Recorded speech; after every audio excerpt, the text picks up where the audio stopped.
You know, for decades, the photographic evidence from the JFK assassination has been the source of just endless debate. Were the images real? What did they truly show? Well, in the 1970s, the US government decided it was time to find out, once and for all. They put together this incredible team of the nation's top forensic experts to apply some really cutting-edge science to these historic images, hoping technology could finally answer the questions that have haunted a generation. At the heart of literally every theory are the photographs. You've got the Zapruder film, the backyard photos, all those snapshots from Dealey Plaza. They are the silent witnesses to history. So what we're going to do is follow the House Select Committee's forensic investigation as they tried to make these images finally speak using the pure language of science. We're going to walk through their investigation with 5 key case files. First up, what secrets were hiding in the frames of that famous Zapruder film? Then, were those photos of Oswald with the rifle a clever fake? We'll also search for any evidence of other shooters, confirm if the autopsy records were actually authentic, and finally, look into some pretty serious claims of mistaken identity in the crowd. It's really a forensic journey into one of the most defining moments of the 20th century. Okay, first case file, the Zapruder film. It's the most complete visual record we have of the assassination, hands down. But the committee's experts weren't just, watching it. They were deconstructing it with 2 really powerful tools, state-of-the-art science for the 1970s. So the first tool was something called photogrammetry. The easiest way to think of it is as the science of pulling 3D information out of 2D pictures. By analyzing the film frame by frame and knowing the real-world size of things in Dealey Plaza like buildings and streetlights, they could basically reconstruct the entire scene in 3D. They could calculate the exact position of the limousine, the angles, and even the trajectories of the shots. The second tool was image enhancement. Now, this was the dawn of the digital age. For the very first time, investigators could scan the film into a computer and just play with it. They could sharpen blurry details, crank up the contrast, and pull out information that was completely invisible to the naked eye. It was kind of like giving them a digital superpower. And here's what they found. Abraham Zapruder wasn't a tripod. He was a human being holding a camera. And when those rifle shots echoed through the plaza, he reacted. He startled.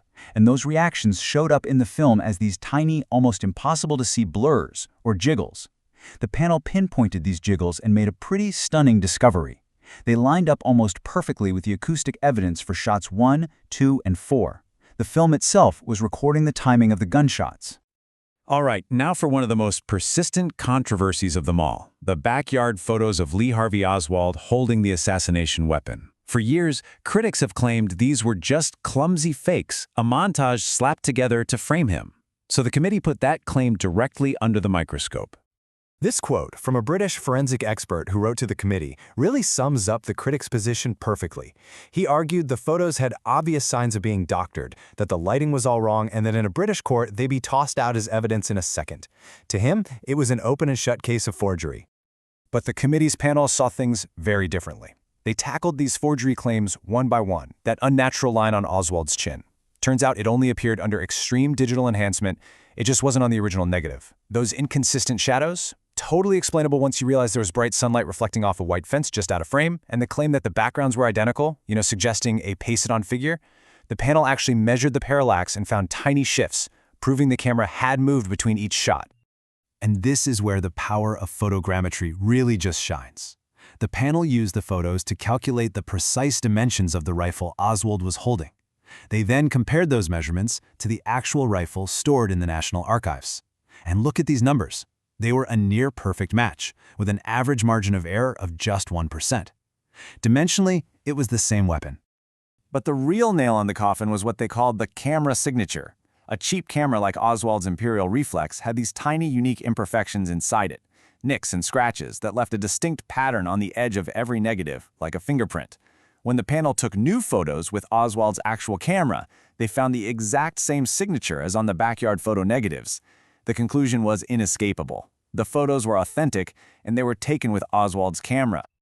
Okay, so authenticating the Oswald photos was a huge step, but it didn't really touch the most explosive theory of all, that there were other shooters, specifically a sniper on the grassy knoll. So the committee turned its powerful image enhancement technology to every single photo and film from Dealey Plaza, searching for that one piece of visual proof. This is the question that has fueled conspiracy theories for over 60 years. Did anyone, anywhere, capture an image of another gunman? Of that telltale puff of smoke from a rifle, or the flash of a muzzle? Well, the panel's answer, after an absolutely exhaustive analysis, was no. They digitally enhanced everything they had, focusing on those suspicious areas in the Nix film and the famous Mormon and Willis photographs. And while they found a lot of strange shapes and shadows that, kind of looked like they could be something, under scientific scrutiny, they all just resolved into patterns of light, tree leaves, and background objects. There was no verifiable image of a person with a weapon. All right, our next case file deals with a very sensitive but absolutely critical issue. Eyewitness accounts from doctors at Parkland Hospital often conflicted with the official autopsy report, and that led some people to question if the autopsy photos and x-rays were even of President Kennedy. The committee had to figure this out scientifically once and for all. One method they used was just a meticulous comparison of facial features. Using known photographs of President Kennedy taken before the assassination, forensic anthropologists identified and measured these unique facial landmarks. The distance between his eyes, the shape of his nose, the curve of his jaw. They then did the same exact measurements on the autopsy photos and found a really strong consistency in the underlying bone structure.